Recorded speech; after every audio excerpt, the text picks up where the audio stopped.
Welcome to the Facts Matter podcast. Facts from the front porch here at the Grand Hotel at the Chamber Mackinac Policy Conference. Eric Lupher and I have been having great conversations with thought leaders across a variety of disciplines. We're joined by Lon Johnson, who has been a long-time operative within the Democratic circles. Yep, former chairman, but you've put on a different hat this time. You're joining with your friend Jason Rowe, who's on the Republican side. Mm-hmm.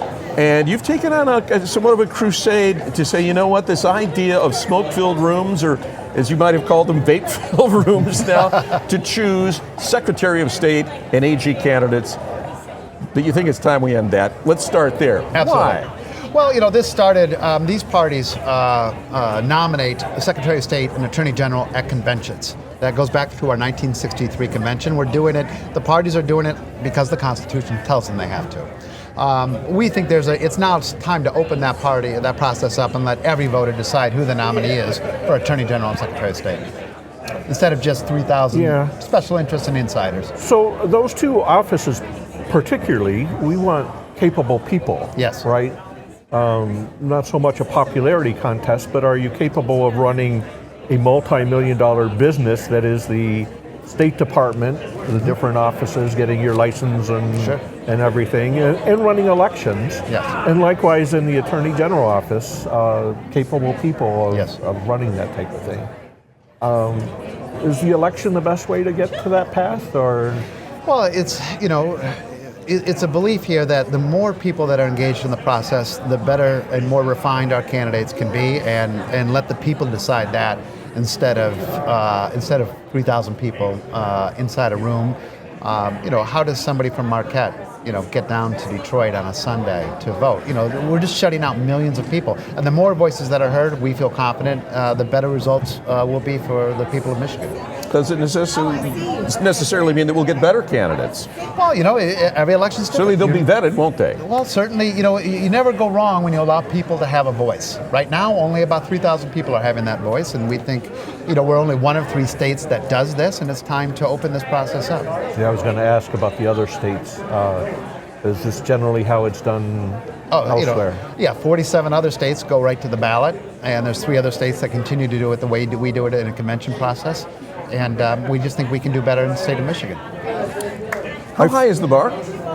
How high is the bar? To get this on the ballot, to change things? So the process here is the House has to vote 2/3 of the House members, and the Senate has to vote 2/3 of the Senate members. So it's a super majority. At that point, once that passes, what they'll be voting on is the language to go before the voters. Okay. If that passes, it doesn't even need to be signed by the governor. It immediately goes on the November ballot, and the voters will choose, yes, we want to make this change, or no, we don't. And what's the timing? There's when you start backing up from that November election. Two key dates. One is the next 40 days until this legislature ends. There'll always be there's sessions, and then they go out and they recess for the summer. We got to get this done before that recess. Number one. And second, the reason why we need this done is before September 4 is when the Michigan clerks, have a deadline of when they have to start printing ballots. Right. So knowing how polarized our Michigan legislature is at this moment, how do you get to 2/3? Look, this is not an impossible task. It was done 2 years ago under Prop 1. I don't know if you recall that, but business and labor and electeds and Democrats and Republicans all came together and they passed significant reforms.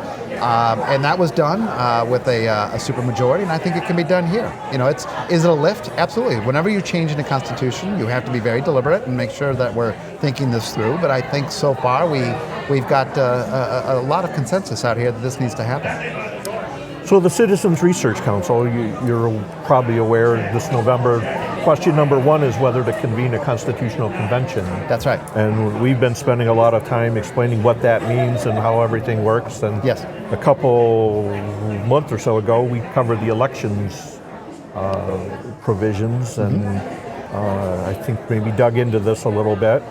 Are there bigger issues? Is this as we think about selection of candidates and the way our legislature's operating and things like that? Is there more fodder that our listeners should think about as they formulate their vote and how they vote? Well, we would just ask them to think, is it fair that only 3,000 people choose your Attorney General and your Secretary of State? And our answer is just no. There's a better way to run a railroad, and that's more people involved. And we think it should be left to the voters to choose the nominees, not insiders. So was there a specific catalyst to this? Was it the most recent caucus? I know convention? that may seem the timing. the timing suspect. Absolutely. However, look, this is running elections are something that parties are mandated to do. It's not really something that they want to do, or in fact they're good at, as now being witnessed. There's deep consensus. I've talked to many of I'm a former chair. I've talked to other past chairs. We got to get these parties out of the job of running elections, because their job ultimately is to win elections. How many media hits have you and Jason done in the past? We've had a blast. It's nice to go out there on a it's refreshing, a Democrat-Republican basis, and talk about, hey, these are the things we see happening that need to happen to move our state forward on a bipartisan basis, so let's work to get it done. The public is always asking for that, and so let's get to it. And when you talk to elected officials about this, is there a consensus building that, it's time? Absolutely. The events of the last day with the Michigan State president leaving is another example of, if we don't responsibly act here, the state will start to lose policy-wise and good people. I think we're seeing that in spades. People don't want to run for office because of all the rancor and death threats and everything else going on. So bringing the temperature down is a good thing. Bringing it down, but also what's even better is getting something done. Wow. And so, look, change happens slowly, but it happens best when both sides agree. And that's what we're proving here once again, that can be done. That's not dead. Yeah. Well, if nothing else, you and Jason Rowe together on the road, pitching this thing. Little cats and dogs action. It's, yeah. Right. But pulling in the same direction, which I think people will find very refreshing. Yes. Lon Johnson, thanks so much. Thank you very much for your time. Eric, thanks for having me. Thank you very much, and thank you for joining us on this Facts Matter podcast. Much more to come from Mackinac. Until next time, for Eric Lupher, I'm Guy Gordon. Take care. The Citizens Research Council of Michigan has been providing lawmakers, academics, the media, philanthropists, business leaders, voters, and all Michiganders with factual, unbiased, independent information on significant issues concerning state and local government organization and finance.